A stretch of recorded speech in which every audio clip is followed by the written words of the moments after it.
Hi, welcome to the 21 Day Meditation Challenge. We are so excited that you took this step and want to learn more about your meditation practice, your mind, your body, how you respond, how you can create a space that gives you room to really use your own focus and your own attention to move forward in a way that's a little bit more collected, a lot more mindful, that gives you some space between what you notice or observe or feel and the way you react to it. So, part of meditation is about becoming more sophisticated and more aware, sophisticated in the way you are in the world so that you're not wasting energy with things that can be put in a different category or into perspective with a little bit of time, space, breath, and meditation.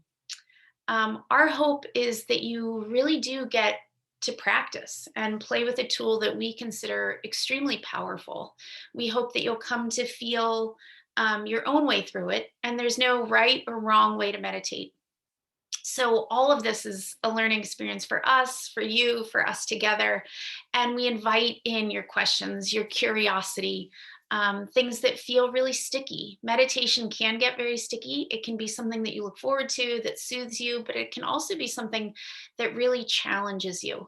And that's the beauty of having support is when you get into those challenging and sticky places, you can ask questions. This was never meant to be something that is done without support. And so that's why we've added this element of really being able to discuss in real time how it feels to create a meditation practice. Neuroscience and research shows us that habits can be formed in as little as 21 days. So we'll ask you to commit to meditating. And in that same request, we want you to be kind with yourself. We know that days can get full and priorities can shift. So if there is a day during this where you don't meditate, it's all right. There's room for learning. We can figure out patterns and habits just like anything. This is not meant to be something that makes you feel worse at all. So if there's any of that energy in there, we can talk about that. And we want meditation to be something that you really can experience and learn from. And we can talk about it and teach you and train and look at different techniques, but the real beauty and the real magic of meditation is the sitting and the doing. It's very similar to physical exercise in that we can talk about it, we can think about different techniques or different exercises, but the real magic for you in your personal life and body and wellness will come from just doing that workout. So your workouts here look a little different than they might look at the gym or in the yoga studio, but they really are similar and they flex muscle and they might even bring you to a place that feels like failure. If you're ever trying to build muscle or get stronger, you know that feeling of having to push through some of the barriers. Meditation is really similar. The barriers are different.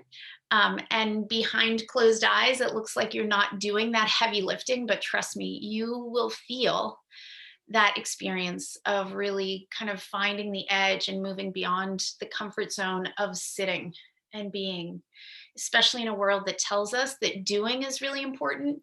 This is going to feel like a shift in perspective where being and experiencing is at the forefront and is the thing that we will prioritize during this challenge.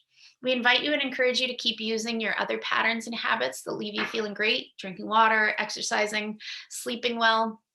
If those things don't come naturally to you and you want to work on those too, they can actually be incorporated into some of the work we do here with meditation.